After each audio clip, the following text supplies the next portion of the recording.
ఈ రోజు సముద్రపు ఎలక మంచిగా కాల్చిపోతున్నాం. అందరూ చూసి ఆనందించండి. మీ ఏరియాలో ఏమని పిలుస్తారో కామెంట్ చేయండి. చేప కాల్చడానికి గొయ్యి తవ్వేస్తున్నా. అరిటోక మీద చేప పెట్టేసా, మంట పెట్టేసా. చేపని ఆపండి ఎవరు. మంచిగా కాల్చిపోతున్నా. బాగా కాలిన చేపని తీసేస్తున్నా.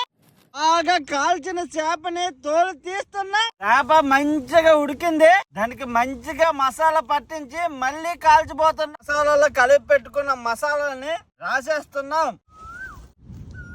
మంచిగా మసాలాలో పట్టించిన చేపల్ని ప్యాకింగ్ చేసేస్తున్నాం. మంచిగా మసాలా రాసి ప్యాక్ చేసిన చేపని కాల్చేస్తున్నాం. కాలిన చేపని తీసేసాం. చేప అయితే మంచిగా కాల్చేసాం. మసాలా మంచిగా పెట్టిన చేపల ముక్క మంచిగా ఉడికింది. తిని టేస్ట్ చేయబోతున్నాం. చేప మంచిగా ఉడికింది. వేరే లెవెల్, సూపర్.